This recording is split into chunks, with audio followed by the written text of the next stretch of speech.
আসসালামু আলাইকুম রহমতুল্লাহ। প্রাথমিক বিদ্যালয়ের সম্মানিত শিক্ষকবৃন্দ, আপনারা ইতিমধ্যে অ্যাসেসমেন্ট টুলস ব্যবহার করে শিক্ষার্থীর শিক্ষায়ন অবস্থান নির্ধারণ করেছেন। সেই শিক্ষায়ন অবস্থান নির্ধারণ করার পরে শিক্ষায়ন অবস্থানের ভিত্তিতে শিক্ষণ ঘাটতি দূরীকরণের জন্য কর্মপরিকল্পনা গ্রহণ করতে হবে। আগামীকাল 16 জুলাই থেকে 23 জুলাই পর্যন্ত এই কর্মপরিকল্পনা গ্রহণ করতে হবে। প্রধান শিক্ষক এবং সহকারী শিক্ষকবৃন্দ এই কর্মপরিকল্পনা বাস্তবায়ন করবেন। শিক্ষণ ঘাটতি দূরীকরণের যথাযথ কর্মপরিকল্পনা পরিচালনা করতে হবে 23 জুলাই থেকে 31 আগস্ট। তো এই কর্মপরিকল্পনা অনুযায়ী তথা কীভাবে আপনি শিক্ষণ ঘাটতি দূর করবেন সেই বিষয়ে ঢাকা পিটিআর সম্মানিত ইন্সট্রাক্টর জনাব আবু বকর সিদ্দিক মহোদয় আমাদেরকে কতগুলো দিক নির্দেশনা দিয়েছেন। তো আমরা এখন দেখব সেই দিক নির্দেশনাগুলো কী কী।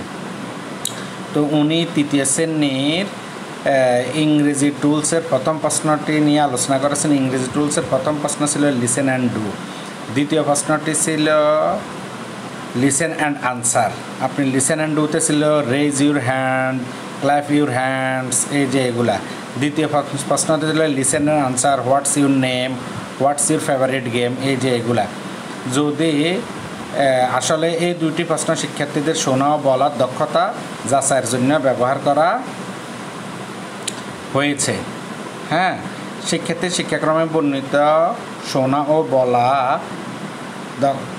বলা দক্ষতার কাঙ্ক্ষিত যোগ্যতা ঘাটতি অর্জন হয়েছে। এই যে এখানে যদি আপনি লক্ষ্য করেন তাহলে দেখতে পাবেন এখানে বলা হয়েছে যে শিক্ষার্থীর শোনা এবং বলা দক্ষতা। এখন এখানে যদি ঘাটতি থাকে আপনি কী করতে হবে, আপনার পরিকল্পনা হবে শিক্ষার্থীর এই যে পরিকল্পনা হচ্ছে এখানে আপনি পরিকল্পনাটি লক্ষ্য করেন, শিক্ষার্থীর শোনা ও বলা সম্পর্কিত যোগ্যতা অর্জনে সহায়তা করার জন্য শিক্ষক হিসেবে আমরা প্রতিদিনের শেখানো কার্যক্রম পরিচালনার সময় শিক্ষক সংস্করণ অনুযায়ী ক্লাসরুম ল্যাঙ্গুয়েজ বা ইনস্ট্রাকশনাল ল্যাঙ্গুয়েজ ব্যবহার করার কথা, সেগুলো এখন থেকে সব সময় ইংরেজিতে বলার চেষ্টা করব। অর্থাৎ এখানে বলা হয়েছে আমরা যে ক্লাসরুম ল্যাঙ্গুয়েজ আছে আমরা অন্তত ইংরেজি বিষয়ে যখন পাঠদান দেব তখন ক্লাসরুম ল্যাঙ্গুয়েজগুলো ব্যবহার করব। তখন শিক্ষার্থীদের শোনা এবং বলার দক্ষতা বৃদ্ধি পাবে। তৃতীয় সমস্যা, তৃতীয় প্রশ্নটি 5টি বাক্যের ছোট টেক্সট পড়া। এই যে আপনি এখানে লক্ষ্য করবেন ছোট টেক্সট পড়ার রিডিং অ্যালাউড করার কথা। সর্বে পাঠ শেষে ওই টেক্সট সম্পর্কিত ছোট 3টি প্রশ্ন শিক্ষার্থীদের করার কথা ছিল। সেই প্রশ্নগুলো কী ছিল? How old is Rajib, where does Rakib live, when do they play football. এই ছোট প্রশ্নগুলো শিক্ষার্থীদের যে সমস্যাগুলো হতে পারে, পাঠ্যাংশে ভুল হতে পারে, শব্দগুলো ভুল হতে পারে, তারপরে অথবা আমতা করে পড়তে পারে, পুনরাবৃত্তি করতে পারে, বিরাম চিহ্ন তথা প্রনাউন্সিয়েশন সঠিকভাবে না করতে পারে, পড়া চিনতে সমস্যা হতে পারে। এটার জন্য আপনি কীভাবে পরিকল্পনা করবেন? পরিকল্পনা হচ্ছে যে এখানে সরব পাঠ, এক্ষেত্রে আপনি শিক্ষার্থীদের রিডিং অ্যালাউড করতে পারেন। সহায়তার ক্ষেত্রে দেখতে হবে শিক্ষার্থীর সকল বর্ণ ঠিকভাবে চিনে কিনা, ছোট শব্দসমূহ সঠিক উচ্চারণে পড়তে পারে কিনা এবং পরিচিত শব্দ দিয়ে গঠিত ছোট বাক্য পারে কিনা, এভাবে আপনি পরিকল্পনা করে এগিয়ে যাবেন। এছাড়া আরও পরিকল্পনাতে আছে, যেমন এখানে আপনি যদি লক্ষ্য করেন দেখবেন যে এইগুলোকে বিবেচনা নিয়ে শিক্ষার্থী কেন্দ্রিক পরিকল্পনা করতে হবে। অর্থাৎ আপনার পরিকল্পনা নিতে হবে শিক্ষার্থীর ধারণ ক্ষমতা অনুযায়ী শিক্ষার্থী কেন্দ্রিক। পরিচালনাকালীন প্রয়োজনে শিক্ষার্থীকে এককভাবে সহায়তা প্রদান করবেন। যদি শিক্ষার্থীর শিক্ষণ ঘাটতি বিষয় তাহলে পূর্ববর্তী শ্রেণীর পাঠ্য বইয়ের শব্দ বাক্য টেক্সট পড়তে দেওয়া যেতে পারে, তবে শিক্ষার্থীর সামনে পূর্ববর্তী শ্রেণীর পাঠ্য বই দেখানো যাবে না। আপনি সেক্ষেত্রে কী করবেন? পাঠ্য বই না দেখিয়ে শিক্ষার্থীদেরকে ছোট কার্ড ব্যবহার করতে পারেন। কার্ডের মাধ্যমে আপনি কাজটা করতে পারবেন। 3 নম্বর সমস্যা হচ্ছে সরব পাঠ শেষে ওই টেক্সট সম্পর্কিত ছোট 3টি প্রশ্ন শিক্ষার্থীদের করার কথা। কোনো শিক্ষার্থী যদি সবগুলো না পারে তাহলে বুঝতে হবে ওই শিক্ষার্থীর পাঠ অনুধাবনে সমস্যা আছে। কারো হয়তো অনুধাবন পর্যায়ে আন্ডারস্ট্যান্ডিং লেভেল প্রশ্নের উত্তর প্রদানের সমস্যা হতে পারে, অথবা কেউ জ্ঞানমূলক নলেজ লেভেল প্রশ্নের উত্তর দিতে পারে না। এটার জন্য আপনি পরিকল্পনা করবেন কি, মনে রাখতে হবে যে পাঠ অনুধাবনে রিডিং কম্প্রিহেনশন সম্পর্কিত দক্ষতা যাচাইয়ের আগে অবশ্য ওই শিক্ষার্থীর পাঠটি সরবে পাঠ করার দক্ষতা অর্জন করতে হবে। এই যে আপনি এখানে এই পরিকল্পনাটা দেখতে পারেন। এখানে আপনি বিভিন্ন গেমও দিতে পারেন, গেমের মাধ্যমে শিক্ষার্থী এটা শিখতে পারে। এছাড়া পারেন যে আপনি ছোট মৌখিক প্রশ্ন করে এতে শিক্ষার্থীর পাঠে মনোযোগ কিনা সেটা যাচাই করা যায় এবং পাঠ্য অনুধাবনে শিক্ষার্থীর সহায়তা করা সম্ভব হয়। আবার পাঠ শেষে শিক্ষার্থীদের ছোটো ছোটো প্রশ্ন দেবেন, শিক্ষার্থীরা প্রথমে মৌখিক এরপর লিখিত উত্তর দিবে। সমস্যা 4 আপনি এই যে এখানে লক্ষ্য করেন সমস্যা 4 চতুর্থ প্রশ্নটি ছিল নিজের তথ্য দিয়ে ছক পূরক। অনেক শিক্ষার্থী হয়তো সবগুলো তথ্য সঠিকভাবে লিখতে পারবে না, তবে আশা করি এটা তৃতীয় শ্রেণীর শিক্ষার্থীরা পারার কথা।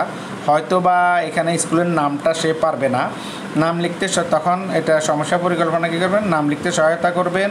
খাতা খোলার আগে সব সময় নিজের নামটি দেখে নিতে বলবেন। শ্রেণী এই যে এখানে আছে এটা, শ্রেণী ও বিদ্যালয়ের নাম সঠিকভাবে লেখার জন্য শিক্ষক মাঝে মাঝে বোর্ডের এক কোণে লিখে রাখতে পারেন। আমরা অনেকে বোর্ডের উপরে এক কোণায় তারিখ, উপস্থিত শিক্ষার্থীর সংখ্যা, শাখা, বিষয় ইত্যাদি লিখে রাখি। এই তথ্যের সাথে শুধু বিদ্যালয়ের নামটি ইংরেজিতে লিখে রাখলে শিক্ষার্থীরা দেখে দেখে শিখে ফেলবে। সমস্যা নং আমাদের 5 নংয়ে ছিল কি write the number in words. হ্যাঁ, তাহলে পঞ্চম প্রশ্নটি যেহেতু সংখ্যা কথায় লেখা, শিক্ষার্থীরা এটা পরিকল্পনা করে পাঠ্য বই দেখে বারবার অনুশীলন করাতে পারবেন। পাঠ্য বই দেখে আপনি যদি এই যে বারবার অনুশীলন করেন এই যে এখানে, তাহলে শিক্ষার্থীরা সংখ্যাটি আশা করি পারবে। 6 নং সমস্যা ছিল আমাদের কি make sentence using the giving word.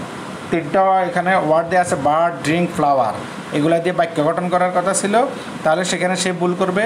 তাহলে পরিকল্পনাটা হবে কীরকম, এই যে এইরকম। আপনি এখানে পরিকল্পনাটা দেখেন, শব্দের বানান তথা স্পেলিং সঠিকভাবে লেখার সহায়তার জন্য আমরা তাদেরকে কোনো শব্দের বর্ণগুলো এলোমেলো করে দিতে পারি। এলোমেলো এক্ষেত্রে আপনি একটা মজার গেমসও করতে পারেন। যেমন এখানে আপনি 3টা শব্দ দিবেন, 3টা শব্দকে কেটে কেটে কাগজে, তখন তাদেরকে এটা মিলানোর জন্য দেবেন, এটা তারা আনন্দও পাবে। হ্যাঁ, এভাবে বাক্যটা তারা মিলাবে। বর্ণগুলো এলোমেলো করে দিতে পারে, শিক্ষার্থীরা তা সাজিয়ে রিয়ারেঞ্জের মতো সঠিক শব্দটি লিখবে। শিক্ষার্থীতে প্রতিদিনের নতুন শব্দসমূহ একটি নির্দিষ্ট খাতায় লিখে রাখতে বলতে পারে, নির্দিষ্ট সময় পর পর রিভিশন দিতে বলতে পারে। বাক্য গঠনে ভুল করলে তাদেরকে সহায়তা করার জন্য প্রথমে বোর্ডে বাক্যটি লিখব, শিক্ষার্থীদের তা হুবহু কপি করতে বলবো। তারপর অনুরূপ প্যাটার্নের আরেকটি বাক্য লিখুন এবং শিক্ষার্থীদের অনুরূপ আরও একটি বাক্য লিখতে বলুন। এইভাবে বোর্ডে ওয়ার্কশিটে বাক্যের কিছু অংশ লিখে কিছু অংশ খালি রেখে দিন, অর্থাৎ শূন্যস্থান পূরণ মতো শিক্ষার্থীদের খালি জায়গায় সঠিক শব্দটি বসে বাক্যটি সম্পূর্ণ করতে পারবেন। এইভাবে অনুসরণ করাতে পারলে আশা করি সঠিক বাক্য গঠন করতে পারবে। আমাদের সমস্যা নং 7 নং সমস্যায় আমাদের ছিল কি প্রশ্নটি ছিল ফ্যামিলি সম্পর্কিত 4টি বাক্য লেখা। বাক্যগুলো কী কী ছিল, right 4 sentence about your family, use correct pronunciation, marks, spelling and sentence structure. তাহলে আমরা 7 নাম্বারটা কী করতে পারি, অনেক শিক্ষার্থী হয়তো বানান ভুল করবে, যথাযথ শব্দ ব্যবহার করে লিখতে পারবে না, অনেকে হয়তো বাক্য গঠনে ভুল করবে। আমি একটু দেখাই সেটা। 7 নাম্বারটা হচ্ছে কোনখানে, এই যে 7 নাম্বারটা। হ্যাঁ, যথাযথ শব্দ ব্যবহার করে লিখতে পারবে না, অনেকে হয়তো বাক্য গঠনে ভুল করবে, আবার অনেকে হয়তো বিরাম চিহ্ন তথা প্রনাউন্সিয়েশন মার্কস, যেটা আমরা এটা বাংলা বিরাম চিহ্ন, ইংরেজি প্রনাউন্সিয়েশন মার্কস সঠিকভাবে প্রয়োগ করে বাক্য লিখতে পারবে না। এটার জন্য পরিকল্পনা কী করবেন, এই ক্ষেত্রে পরিকল্পনা গ্রহণ করার জন্য আপনি 6 প্রস্তাবিত অনুরূপ পরিকল্পনা গ্রহণ করতে পারেন। 6 নংয়ে কী ছিল আমাদের, 6 নংয়ে আমাদের ছিল ওই যে বার্ডস, এখানে বাক্য গঠন করা। তো এখানে আপনি কতগুলা বাক্য দিতে পারেন, এই যে পরিকল্পনাটা হচ্ছে এখানে, এই যে আপনি যদি এখানে লক্ষ্য করেন দেখবেন যে পরিকল্পনা 6, এই ক্ষেত্রে সমস্যা 6 জন্য প্রস্তাবিত অনুরূপ পরিকল্পনা করতে পারেন। এর পাশাপাশি টপিকের উপর লেখার দক্ষতা বৃদ্ধির জন্য প্রথমে কন্ট্রোল রাইটিং টেকনিক্স, অর্থাৎ আপনি একটি বাক্য লিখে দিলেন, সেই বাক্যটা শিক্ষার্থী শুধু সেই বাক্যটাই লিখবে, কন্ট্রোল রাইটিং দিতে পারেন টেকনিক্স। এরপর গাইডেড রাইটিং টেকনিক্স প্রয়োগ করে শিক্ষার্থীদের অনুশীলন করাবেন, এতে শিক্ষার্থীরা লিখতে আর ভয় পাবে না এবং আত্মবিশ্বাসের সাথে সঠিকভাবে লিখতে পারবে। সর্বশেষ আসলে শিক্ষক হিসাবে আমাদের নিজের সীমাবদ্ধতা মেনে নিতে হবে, যেহেতু শিক্ষার্থীদের এই শিক্ষণ ঘাটতি একদিনে হয়নি, এটা আমাদের দীর্ঘদিনের প্রসেস বলতে আপনারা ইতিমধ্যে জেনেছেন যে গত 10 জুলাই এসএসসির রেজাল্ট দিয়েছে, সেখানে ফলাফল বিপর্যয়। আসলে ফলাফল বিপর্যয়ের কারণ হচ্ছে আমাদের দীর্ঘ সময়ে করোনাকালীন সময়ে শিক্ষার্থীরা পড়াশোনা করেছে, তখন দীর্ঘ সময় ক্লাস সাসপেন্ড ছিল।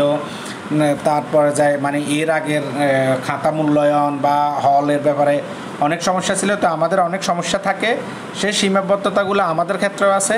এই সীমাবদ্ধতা ঘাটতি তো একদিনে তৈরি হয়নি, এই ঘাটতিগুলো আস্তে আস্তে আমাদের দূর করতে হবে।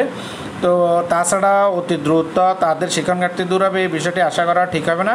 শিক্ষক হিসাবে আমাদেরকে ধৈর্যশীল হতে হবে, বারবার কাজ করতে হবে, যৌক্তিক শেখানো কৌশল প্রয়োগে আন্তরিক হতে হবে এবং প্রয়োজনে স্কুলের অন্যান্য কলিগদের সহায়তা নিতে পারবেন।